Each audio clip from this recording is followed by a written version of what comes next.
The consequences of such destructive policies have been stark, including lower economic growth, lower standards of living, lower birth rates, more socially disruptive migration, more vulnerability to hostile foreign adversaries, and much, much smaller militaries. The United States cares greatly about the people of Europe. We really do. I mean, look, I am derived from Europe. Scotland and Germany, 100% Scotland, my mother, 100% German, my father. And we believe deeply in the bonds we share with Europe as a civilization. I want to see it do great.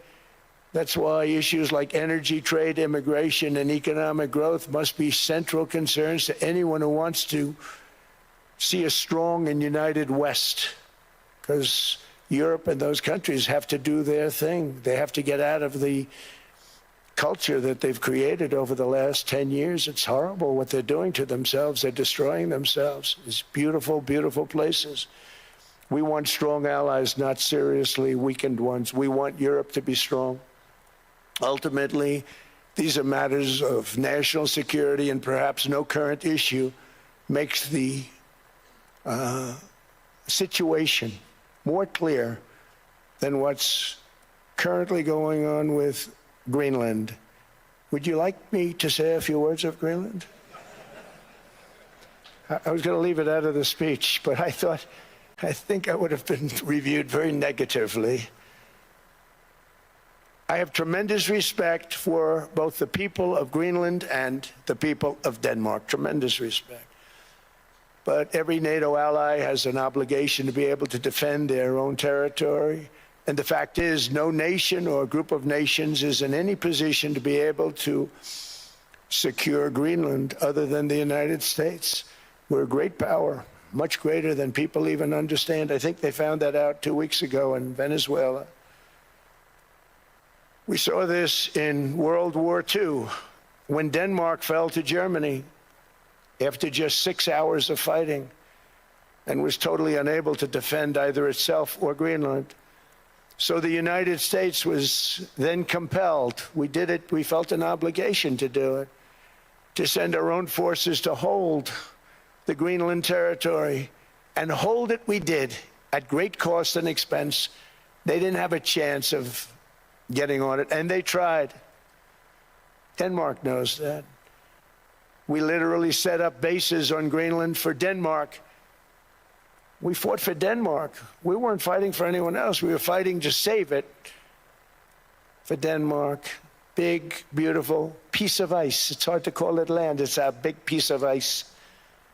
But we saved Greenland and successfully prevented our enemies from gaining a foothold in our hemisphere. So we did it for ourselves also. And then after the war, which we won it big. Without us, right now you'd all be speaking German and a little Japanese, perhaps. After the war, we gave Greenland back to Denmark. How stupid were we to do that? But we did it. But we gave it back. But how ungrateful are they now? So now our country and the world face much greater risks than it did ever before because of missiles, because of nuclear, because of weapons of warfare that I can't even talk about. 2 weeks ago, they saw weapons that nobody ever heard of. They weren't able to fire one shot at us. They said, what happened? Everything was discombobulated. They said, we've got them in our sights. Press the trigger, and nothing happened. No anti-aircraft missiles went up. There was one that went up about 30 feet and crashed down right next to the people that sent it. They said, what the hell is going on? Those defensive systems were made by Russia and by China. So they're going to go back to the drawing boards, I guess. Greenland is a vast, almost entirely uninhabited and undeveloped territory. It's sitting undefended in a key strategic location between the United States, Russia, and China. That's exactly where it is, right smack in the middle. Wasn't important nearly when we gave it back. You know, when we gave it back, wasn't the same as it is now. It's not important for any other reason, you know, everyone talks about the minerals. There's so many places. There's no rare earth, no such thing as rare earth. There's rare processing, but there's so much rare earth. And this, to get to this rare earth, you got to go through hundreds of feet of ice. That's not the reason we need it. We need it for strategic national security and international security. This enormous unsecured island is actually part of North America, on the northern frontier of the Western Hemisphere. That's our territory. It is therefore a core national security interest of the United States of America. And in fact, it's been our policy for hundreds of years to prevent outside threats from entering our hemisphere, and we've done it very successfully. We've never been stronger than we are now. That's why American presidents have sought to purchase Greenland for nearly 2 centuries. You know, for 2 centuries they've been trying to do it. They should have kept it after World War II, but they had a different president. That's all right. People think differently. Much more necessary now than it was at that time, however. In 2019, Denmark said that they would spend over $200 million to strengthen Greenland's defenses. But as you know, they spent less than 1% of that amount. 1%. There's no sign of Denmark there. And I say that with great respect for Denmark, whose people I love, whose leaders are very good. It's the United States alone that can protect this giant mass of land, this giant piece of ice, develop it and improve it and make it so that it's good for Europe and safe for Europe and good for us. And that's the reason I'm seeking immediate negotiations to once again discuss the acquisition of Greenland by the United States, just as we have acquired many other territories throughout our history, as many of the European nations have. They've acquired, there's nothing wrong with it. Many of them, some went in reverse, actually, if you look. Some had great, vast wealth, great, vast lands all over the world. They went in reverse. They're stuck back where they started. That happens too. But some grow. But this would not be a threat to NATO. This would greatly enhance the security of the entire alliance, the NATO alliance. The United States is treated very unfairly by NATO. I want to tell you that. And when you think about it, nobody can dispute it. We give so much and we get so little in return. And I've been a critic of NATO for many years. And yet I've done more to help NATO than any other president by far, than any other person. You wouldn't have NATO if I didn't get involved in my first term. The war with Ukraine is an example. We are thousands of miles away, separated by a giant ocean. It's a war that should have never started, and it wouldn't have started if the 2020 U.S. presidential election weren't rigged. It was a rigged election. Everybody now knows that. They found out. People will soon be prosecuted for what they did. It's probably breaking news, but it should be. It was a rigged election. You can't have rigged elections. You need strong borders, strong elections, and ideally a good press. I always say it. Strong borders, strong elections, free, fair elections, and a fair media. The media is terrible. It's very crooked. It's very biased, terrible. But someday it'll straighten out because it's losing all credibility. Think of it, when I win in a landslide, a giant landslide, won all 7 swing states, won the popular vote, won everything, and I only get negative press. That means that it has no credibility. And if they're going to get credibility, they're going to have to be fair. So you need a fair press. But you also need those other elements. And I inherited a terrible, terrible situation. If you look, the border was open. The inflation was raging. Everything was bad with the United States when I came into office. But I also inherited a mess with Ukraine and Russia, something that would have never happened. And I know Putin very well.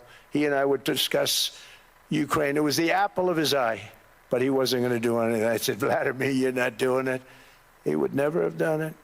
It was terrible what happened. I could see it happening, too. After I left, I could see it happening.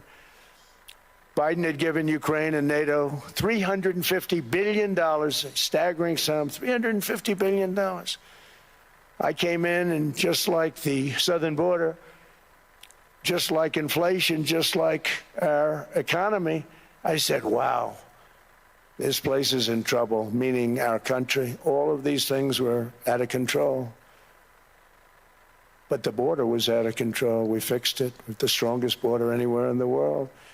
And I've now been working on this war for 1 year, during which time I settled 8 other wars. India, Pakistan. I settled other wars that were. Vladimir Putin called me, Armenia, Azerbaijan. He said, I can't believe you settled that one. They were going on for 35 years. I settled it in 1 day. And President Putin called me. He said, you know, I can't believe I worked on that war for 10 years trying to settle it. I couldn't do it. I said, do me a favor, focus on settling your war. Don't worry about that one.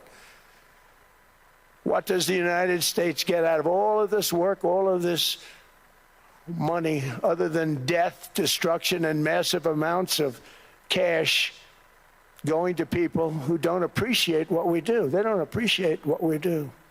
Talking about NATO, I'm talking about Europe. They have to work on Ukraine. We don't. The United States is very far away. We have a big, beautiful ocean separating us. We have nothing to do with it. Until I came along, NATO was only supposed to pay 2% of GDP. But they weren't paying. Most of the countries weren't paying anything.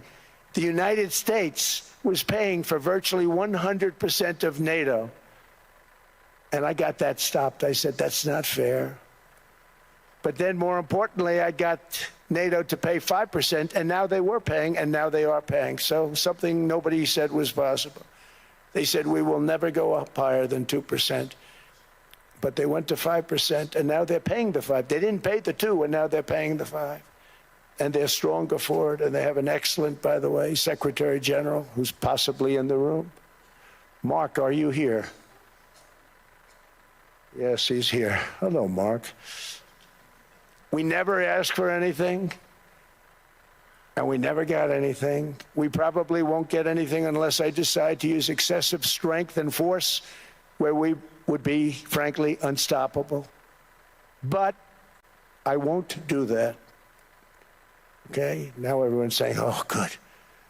That's probably the biggest statement I made, because people thought I would use force. I don't have to use force. I don't want to use force. I won't use force. All the United States is asking for is a place called Greenland, where we already had it as a trustee, but respectfully returned it back to Denmark not long ago, after we defeated the Germans, the Japanese, the Italians, and others in World War II. We gave it back to them. We were a powerful force then, but we are a much more powerful force now, after I rebuilt the military in my first term and continue to do so today. We have a budget of $1.5 trillion. We're bringing back battleships. The battleship is 100 times more powerful than the great battleships you saw in World War II, those great, big, gorgeous ships, the Missouri, the Iowa, the Alabama. Because I thought maybe we could take them out of mothballs. They said, no, sir, these ships are 100, think of that, 100 times more powerful than those big, magnificent pieces of art that you saw so many times ago, that you still see on television. You say, wow, what a force. 100 times, each ship 100 times more powerful than the big battleships of the past. So that was the end of the mothball story. So what we have gotten out of NATO is nothing, except to protect Europe from the Soviet Union and now Russia. I mean, we've helped them for so many years. We've never gotten anything, except we pay for NATO. And we paid for many years until I came along. We paid for, in my opinion, 100% of NATO, because they weren't paying their bills. And all we're asking for is to get Greenland, including right title and ownership, because you need the ownership to defend it. You can't defend it on a lease. Number one, legally it's not defensible that way, totally. And number two, psychologically, who the hell wants to defend a license agreement or a lease? which is a large piece of ice in the middle of the ocean where, if there is a war, much of the action will take place on that piece of ice. Think of it. Those missiles would be flying right over the center of that piece of ice. All we want from Denmark for national and international security and to keep our very energetic and dangerous potential enemies at bay is this land on which we're going to build the greatest golden dome ever built. We're building a golden dome that's going to, just by its very nature, going to be defending Canada. Canada gets a lot of freebies from us, by the way. They should be grateful also, but they're not. I watched your Prime Minister yesterday. He wasn't so grateful. But they should be grateful to us. Canada lives because of the United States. Remember that, Mark, the next time you make your statements. What we did for Israel was amazing, but that's nothing compared to what we have planned for the United States, Canada, and the rest of the world. We are going to build a dome like no other. We did it for Israel. And by the way, I told Bibi, stop taking credit for the dome. That's our technology. That's our stuff. But they had a lot of courage, and they were good fighters, and they did a good job, and we wiped out the Iran nuclear threat like nobody can believe. Nobody's ever seen anything like it. That, Venezuela, taking down Soleimani, wiping out al-Baghdadi when he tried to reinstitute ISIS. We did a lot. I did a lot of big things, all perfectly executed. Everyone was perfectly executed. Somebody told me that, a military expert told me, sir, everything you've done has been perfectly executed. I said, I know. So other presidents have spent, whether foolishly or not, trillions and trillions of dollars on NATO and gotten absolutely nothing in return. We've never asked for anything. It's always a one-way street. Now they want us to help them with Ukraine. And we say, we're going to. I'm really helping, not even them. I want to see, last week, if you saw, it was 10,000 soldiers, but last month it was 31,000 soldiers died. 31,000. That's this room times, the number of people in this room times 30. Think of it. 30,000 soldiers died in 1 month. The month before it was 27,000. The month before that it was 28,000. The month before that it was 25,000. It's a bloodbath over there. And that's what I want to stop. It doesn't help the United States, but these are souls. These are young people, look like you, look like some of you right in the front row. They go to war, their parents are so proud. Oh, there he goes, comes back. 2 weeks later, they get a call, your son's head's been blown off. I want to stop it. It's a horrible war. It's the worst since World War II. They keep going, they'll exceed World War II. The numbers are staggering, how many people they've lost. They don't want to talk about it. Ukraine and Russia lost just tremendous amounts. And I'm dealing with President Putin, and he wants to make a deal, I believe. I'm dealing with President Zelensky, and I think he wants to make a deal. I'm meeting him today. He might be in the audience right now. But they got to get that war stopped because too many people are dying, needlessly dying. Too many souls are being lost. It's the only reason I'm interested in doing it. But in doing it, I'm helping Europe, I'm helping NATO, and I've until the last few days when I told them about Iceland, they loved me. They called me daddy, right, last time. A very smart man said, he's our daddy. He's running it. I was like running it. I went from running it to being a terrible human being. But now what I'm asking for is a piece of ice, cold and poorly located, that can play a vital role in world peace and world protection. It's a very small ask compared to what we have given them for many, many decades.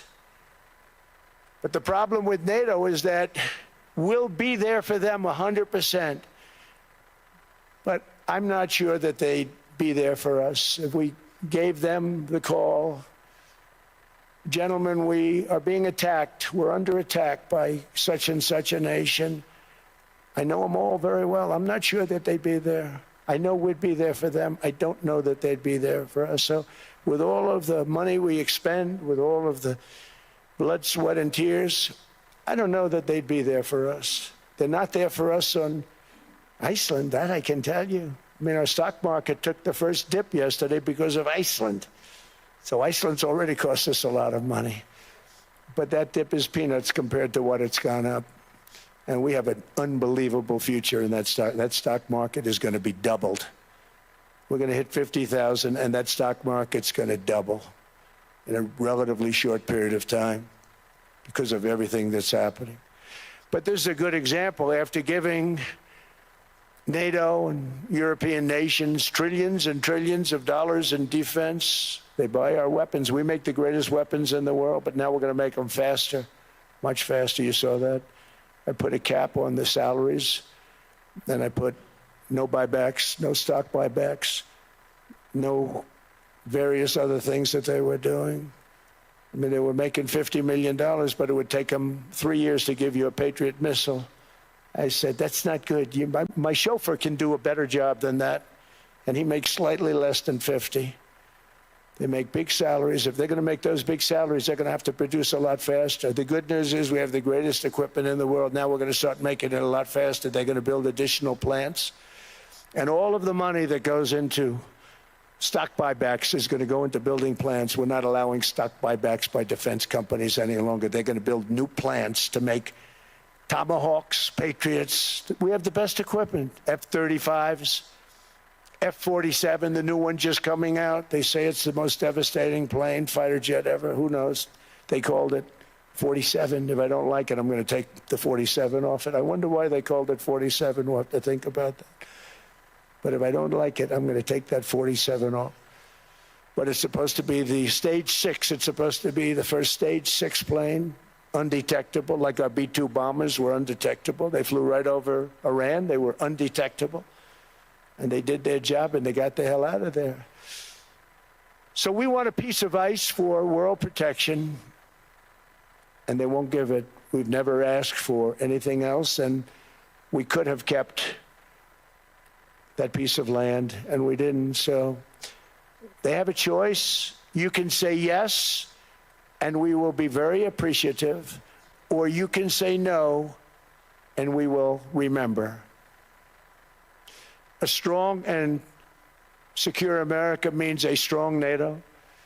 And that's one reason why I'm working every day to ensure our military is very powerful, our borders are very strong, and above all, our economy is strong, because national security requires economic security and economic prosperity, and we have the greatest that we've ever had.